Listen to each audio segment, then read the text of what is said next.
Hi viewers, welcome to our channel. ప్రస్తుతం మనతో పాటు సీనియర్ జర్నలిస్ట్ దాము బాలా సార్ వారితో మాట్లాడారు.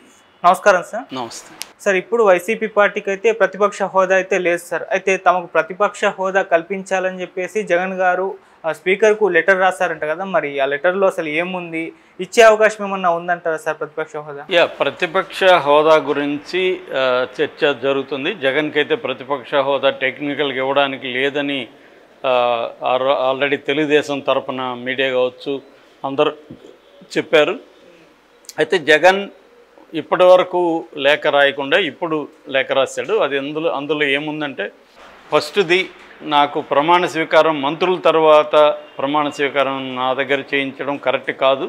నాకు ప్రతిపక్ష హోదా ఇచ్చుంటే ముఖ్యమంత్రి ఉప ముఖ్యమంత్రి తర్వాత నాకు ఇచ్చేవాళ్ళు. ఇప్పుడేమో నాకు మంత్రుల తర్వాత ఇచ్చారు, అది సరైంది కాదు.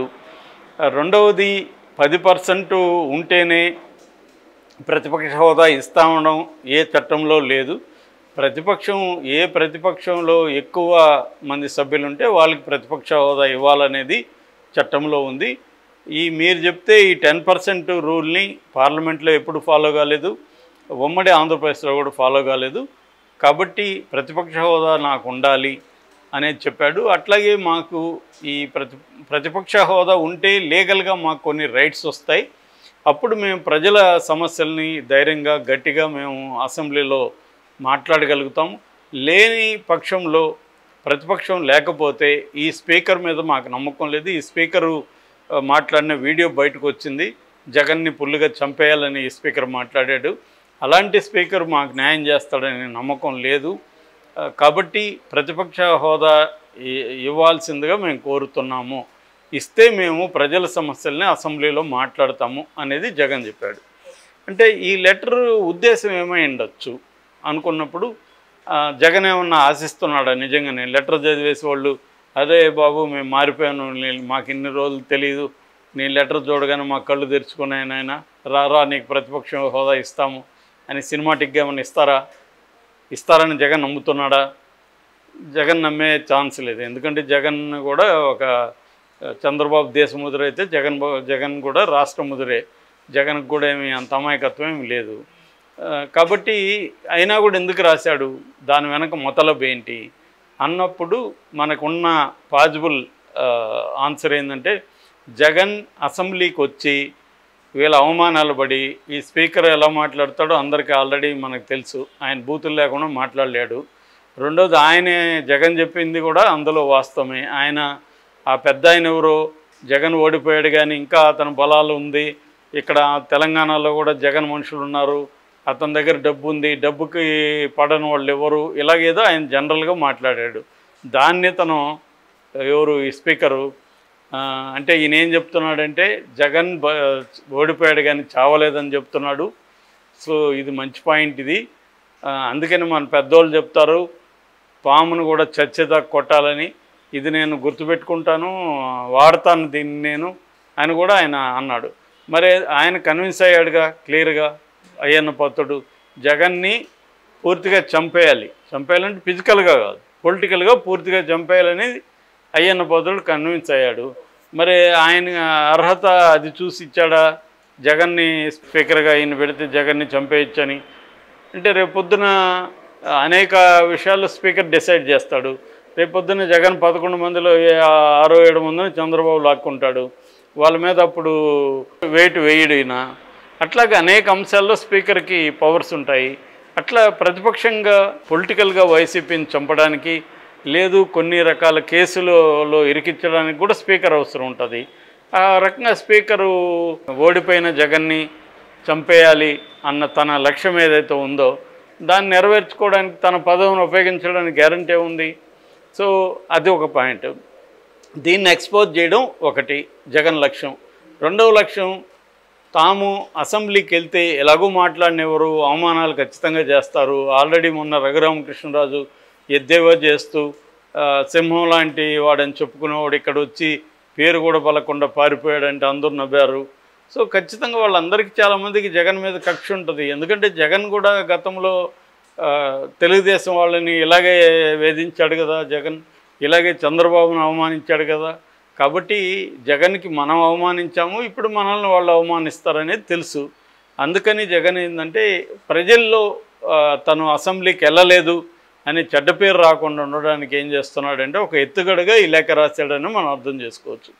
ఈ లేఖలో ప్రధానమైన ఎప్పుడైనా కూడా మనకు కనిపించేది ఒకటి ఉంటుంది, కనిపించనిది ఒకటి ఉంటుంది. అంటే కనిపించేదే సత్యం కాదు, కనబడే దాని వెనక కనపడనివి ఉంటాయి. సో దాన్ని బియాండ్ ద ఆబ్వియస్ అంటారు. అంటే ఆబ్వియస్ అంటే క్లియర్గా అందరికీ తెలిసిపోయేది, కానీ అందరికీ తెలిసిపోయేదే సత్యం కాదు, దాని వెనక అనేక విషయాలు దాగుంటాయి.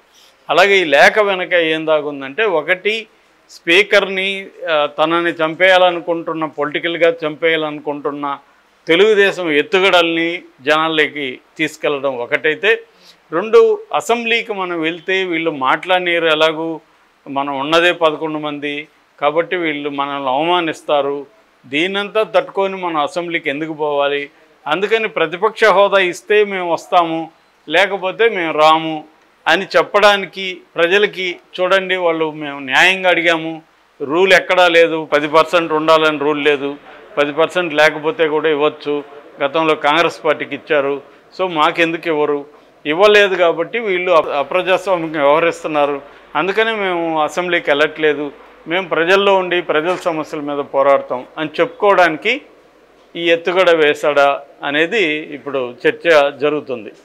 ఎందుకంటే ఇక్కడ నేను ఇంతకుముందే ఒక వీడియోలో చెప్పాను, అదేంటంటే తెలుగుదేశం అధికారంలో ఉన్న కూటమి జగన్ని అన్ని రకాలుగా నేలమట్టం చేయాలి, స్మాష్ చేసేయాలి, పొలిటికల్గాను లీగల్గా కేసులు పెట్టి, తర్వాత లెజిటమసీకి జగన్కు ఉండే ఎంతో కొంత జనాల్లో ఉండే లెజిటమసీ ఎంతో కొంత, లేకపోతే 40% ఓట్లు ఎందుకు వేశారు, సో 40% జనం ఓట్లు వేశారంటేనే జగన్కి లెజిటమసీ ఉంది. ఆ లెజిటమసీని దెబ్బ కొట్టాలి జగన్ది. జగన్ గతంలో చేసిన మంచి పనులన్నింటినీ మర్చిపోయే విధంగా జగన్ ఈ కుంభకోణాలు చేశాడు, ఈ డబ్బులు తినేశాడు, ఈ దుర్వినియోగం చేశాడు అని దాన్ని బ్లోఅప్ చేసి భూతద్దంలో జనాలకు చూపించాలి. అట్లాగే వైసీపీలోనే తిరుగుబాట్లు వస్తున్నాయి, వైసీపీ వాళ్ళే కొట్టబోతున్నారు, వైసీపీ వాళ్ళే సైకో అంటున్నారు అని ఆ విజువల్స్ అవన్నీ క్రియేట్ చేసి అవి చూపించాలి. ఇలాగా జగన్ని మల్టీప్రాంగ్డ్ అప్రోచ్తో జగన్ని నేలమట్టం చేయాలి అనేది తెలుగుదేశం ఉన్నది. దీన్ని ఎదుర్కోవడానికి జగన్ కూడా తన స్ట్రాటజీలు తను ఫాలో అవుతున్నాడు. అందులో ఒకటి ఏమంటే, జగన్ అసెంబ్లీలో వస్తే జగన్తో గేమ్స్ ఆడుకుందామని వాళ్ళు వెయిట్ చేస్తున్నారు. దాన్ని అవాయిడ్ చేయాలంటే జనాల్లో వ్యతిరేకత వస్తుంది. ఒకవేళ వెళ్ళకపోతే మళ్ళీ వీళ్ళే ప్రచారం చేస్తారు, 40% వేస్తే గెలిపిస్తే వాళ్ళని అన్యాయం చేసి జగన్ పిరికి వాళ్ళలాగా అసెంబ్లీకి రాకుండా మేము గౌరవిస్తామని చెప్తున్నాం కదా, అందుకని అప్పుడప్పుడు ఈ డ్రామాలు ఆడుతున్నారు వీళ్ళు. అంటే జగన్ని గౌరవించండి అని చంద్రబాబు, ఇవన్నీ డ్రామాలు. అంటే నేను మాట్లాడతాను కానీ మీరు చూసుకోండి అనేది ఉంటాయి. ఇవన్నీ జగన్ తెలియని డ్రామాలు కాదు.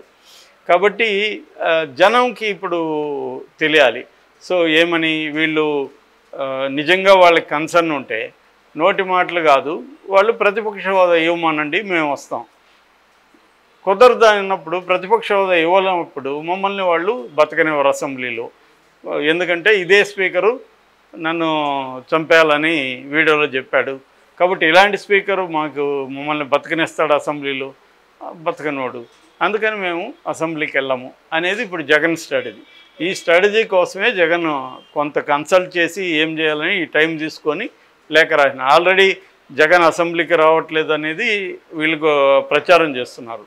నేను ఎందుకు రావట్లేదు అంటే అని చెప్పడానికి ఈ నెరేటివ్ని జగన్ జనంలోకి వదలడానికి తీసుకొచ్చాడు. అందులో భాగంగా ఈ లెటర్ రాసినట్టుగా మనకు అర్థమవుతుంది. కాబట్టి ప్రతిపక్ష హోదా ఎవరు జగన్ అసెంబ్లీకి కూడా వెళ్ళడు.